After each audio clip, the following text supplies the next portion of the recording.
Let's queer up trans rights. Philadelphia bar has transphobic ads seeking biologically male bartender. Moriarty's restaurant and bar in Philadelphia's Midtown Village is facing backlash following a Craigslist job listing seeking a, quote, biological male, unquote, bartender. Philadelphia's Office of LGBT Affairs, led by Celena Morrison, deems the ad, quote, extremely problematic and absolutely transphobic, end quote. Alongside the Philadelphia Commission on Human Relations, Morrison's office is investigating, citing the illegality of discrimination under federal and state laws, including the amended Pennsylvania Human Relations Act protecting gender identity and expression.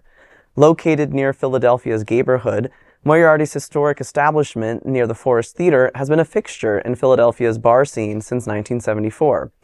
Deja Lynn Alvarez, the first openly transgender woman to run for Philadelphia City Council, expressed concern over the ad's placement.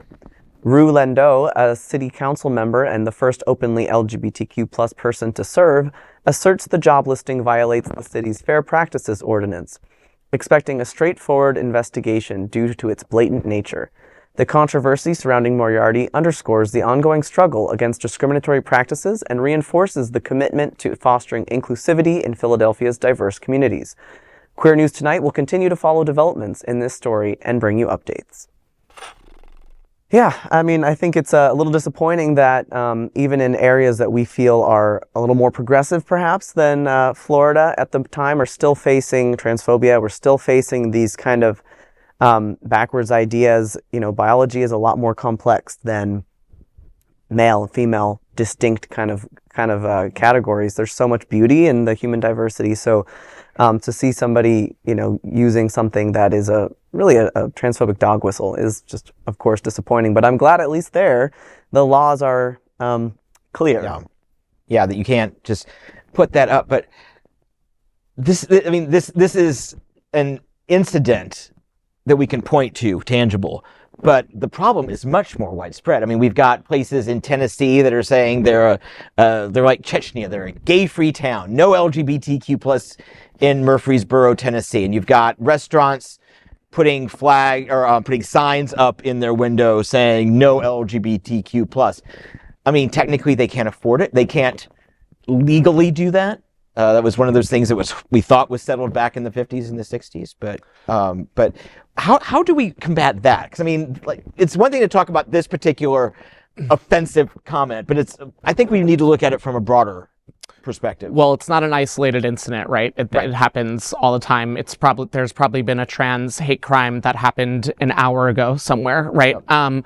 I think that platforms like Queer News Tonight, Hotspots Magazine happening out when we share these stories and we speak about them on this platform, and we make as many people aware as possible to share and share and share. The internet is a massive place right now, and that there are not enough people who are on our side when it comes to LGBTQ+, trans, everyone community. There could be a lot more allies who could be educated from watching this, even just right now. So, you know, it's hard to say, what do we do, you know, individually right here, right now in this studio? Well, we talk about it. We make it aware to everyone. Right? Mm-hmm. And to anybody watching, what can you do as well? What I've found to be most powerful in changing minds or even just opening minds is just getting to know someone and like sharing that you're open and willing to talk about it. And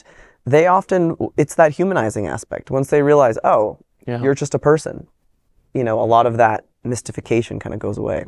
Yeah. I personally hate transphobia.